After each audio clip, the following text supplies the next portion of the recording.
Assalamu alaikum everyone and a very good warm morning to all of you. Well, how are you all? I am good. I wish you all are good and healthy. Today I talk about first of all I want to tell you a very small story. I asked from my teacher, sir, what is discretionary power? So my sir give me a whole PDF on discretionary powers of the president of India.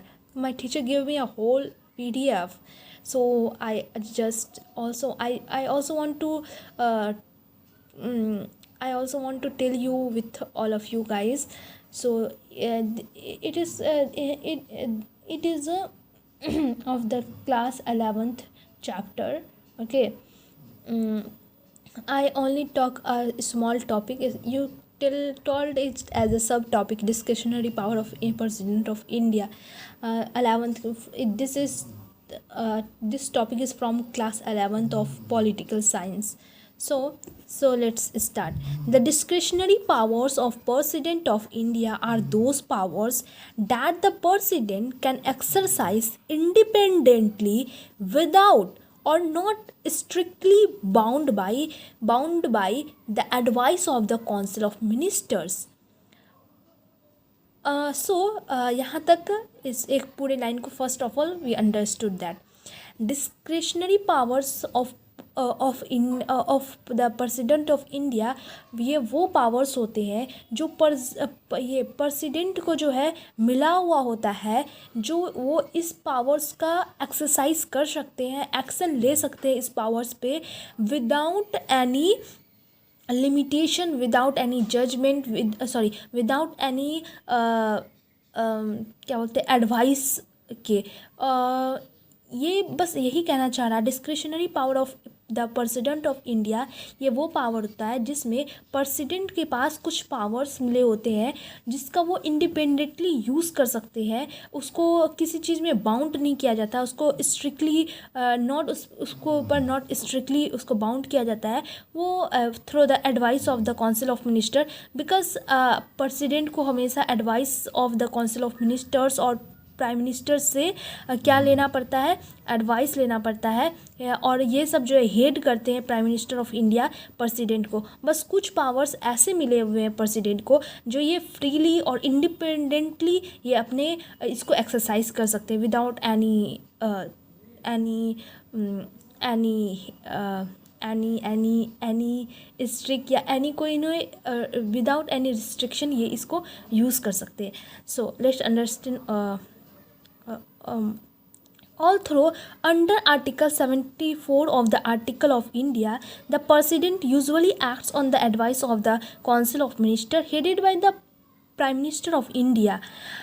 तो article 74 India के constitution, India के संविधान जो है article 74 में ये ऐसा लिखा दिया हुआ है कि प्रेसिडेंट्स जो होते हैं वो एक्ट करते हैं या कोई भी एक्शन लेते हैं वो किसके एडवाइस पे लेते हैं, वो काउंसिल ऑफ मिनिस्टर के एडवाइस पे लेते हैं। और इसे हेड कौन करता है, इसे हेड करता है पीएम ऑफ इंडिया।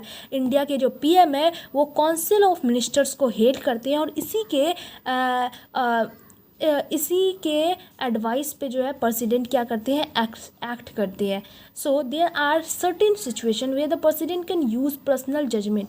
और कहीं पे प्रेसिडेंट को ये भी पावर मिला है कि चलो भाई आप अपना भी मतलब कितना ही आपको मतलब हमेशा बाउंड्री के अंदर रखो, चलो आपको फ्रीडम मिला है, आपको पर्सनल जजमेंट के लिए थोड़ा कुछ पावर्स दे दिए, चलो आप अपना भी पर्सनल जजमेंट कर लो, समथिंग लाइक दैट।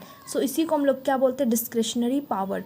ओके, सो क्या इसका मेन पावर्स ऑफ प्रेसिडेंट है, main discretionary powers of the president क्या है, हम लोग चलो जानते हैं। तो फर्स्ट है appointment of the PM. So when no political party has a clear majority in the Lok Sabha huge parliament, the president can choose whom to invite to form the government.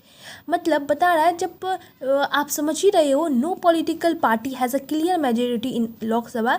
जब किसी भी party के पास clear majority नहीं होता है सभा में, तो प्रेसिडेंट जो है चूज़ कर सकता है, इनवाइट कर सकता है कि वो फॉर्म करने के लिए government.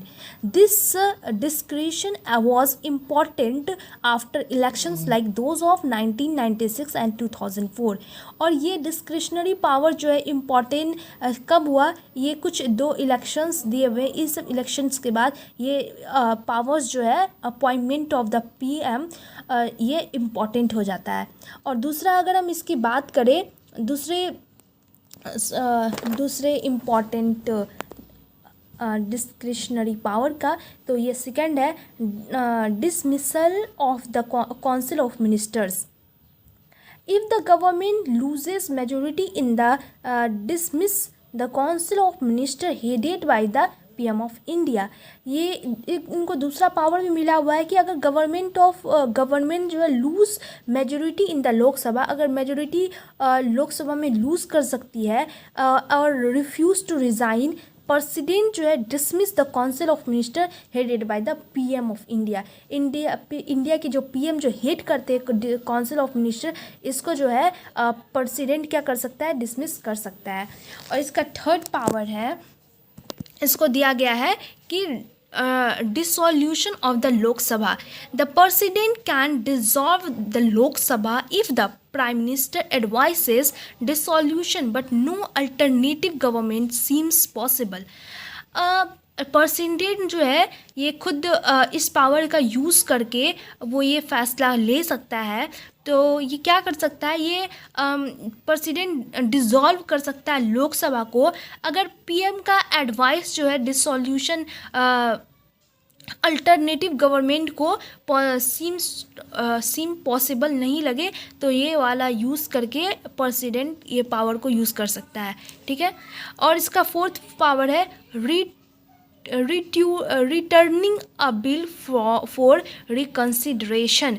Returning a bill for reconsideration मतलब बिल को रिटर्न कर देना। अगर एक बार बिल प्रेसिडेंट के पास आया, अगेन इसको प्रेसिडेंट जो है भेज सकता है अपने नीचे इसको रिकन्सिडरेशन करने के लिए, रिकन्स्ट्रक्ट करने के लिए या फिर रीचेक करने के लिए।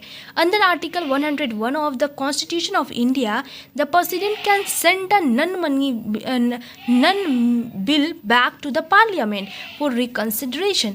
आर्टिकल 101 के तहत इंडिया के कॉन्स्टिट्यूशन में बताया गया है कि नन मनी बिल जो है उसको जो है प्रेसिडेंट बैक टू पार्लियामेंट कर सकते हैं रिकन्सिडरेशन के लिए।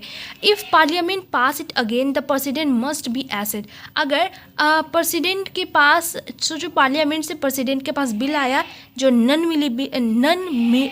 मनी बिल है और प्रेसिडेंट अगेन इसे रिकन्सिडरेशन के लिए पार्लियामेंट भेज दिया, पार्लियामेंट अगेन रिकन्सिडरेशन करने के बाद फिर पार्लियामेंट ये प्रेसिडेंट के पास भेज दे, तो प्रेसिडेंट को जो है ये उसके ऊपर मस्ट ये हो जाता है प्रेसिडेंट को कि उसको साइन करे और उसको एसेंट करे। इसका फिफ्थ पावर है पॉकेट वीटो। ठीक है, ये पावर है the president can keep a bill pending without giving assent और rejecting it effectively delaying it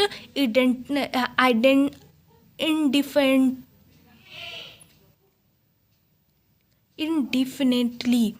pocket veto में क्या होता है, प्रेसिडेंट जो है एक बिल को विदाउट वो बिना किसी रिजेक्ट किए, मतलब बिना रिजेक्ट किए, बिना एसेट किए, बिना गिवन एब्सेंट उसको जो पेंडिंग में रख सकती है। ठीक है, ये इसको मिला हुआ है पावर। और Zail Singh with the Indian post office amendment bill 1986 के तहत ये वीटो पावर जो है प्रेसिडेंट को मिला है। So, asking the Council of Ministers to reconsider advice. According to the Article 74(1) of the Constitution of India, the President may ask the Council of Ministers to reconsider its advice once. तो तो यहाँ पे बता रहा है article 74(1) के तहत constitution of India में इसके तहत जो है प्रेसिडेंट क्या कर सकता है, आस्क कर सकता है, पूछ सकता है किससे, काउंसिल ऑफ मिनिस्टर को एक बार फिर से क्या करने के लिए, रिकन्सिडर करने के लिए its advice. If the same advice it given again, अगर सेम एडवाइस उसको दिया जाएगा दोबारा, the president must accept it, और ये मतलब प्रेसिडेंट को क्या करना पड़ेगा, उसको एक्सेप्ट करना पड़ेगा। So with in this video I talk about the discretionary power of the president.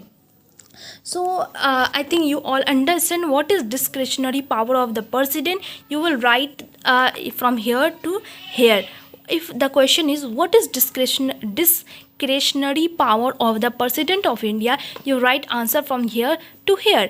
If the question is that what is the main discretionary power of the president, you write about appointment of the PM. इसमें ये आप 2 points लिख सकते हो, और ये इसमें dismissals of the council of ministers, इसमें आप 1 पॉइंट्स लिख सकते हो, और एक थर्ड पावर है इसका डिसोल्यूशन ऑफ द लोकसभा, इसमें आप 1 पॉइंट लिख सकते हो, और फोर्थ है returning a bill for reconsideration, इसमें भी आप पॉइंट्स लिख सकते हो, और फिफ्थ है उसके पास वीटो पावर, जिसमें तो आप 2 पॉइंट्स लिख सकते हो, और सिक्स्थ है asking the council of minister to reconsider advice, इसमें भी आप 2 पॉइंट्स लिख सकते हो। सो आज मैं बात की डिस्क्रिशनरी पावर क्या होता है प्रेसिडेंट का, और इसको कौन कौन सा पावर मिला हुआ है जिसका ये यूज़ कर सकता है विदाउट जो है काउंसिल ऑफ मिनिस्टर्स के। सो ये था इस वीडियो में बस इतना ही। आई थिंक आप सभी को ये वीडियो पसंद आया होगा, आप इसको नोट्स कर सकते हैं। आई थिंक आप इससे कुछ नया तो ज़रूर सीखे होंगे फ्रॉम दिस वीडियो, और ये 11th का है। And take care, bye bye, मिलते हैं दूसरे वीडियो में, तब तक के लिए बने रहें। See you soon. Thank you for watching this video. If you like, please subscribe, share with your friend, and comment me how is the video. And thank you for watching this video. Bye bye. Take care.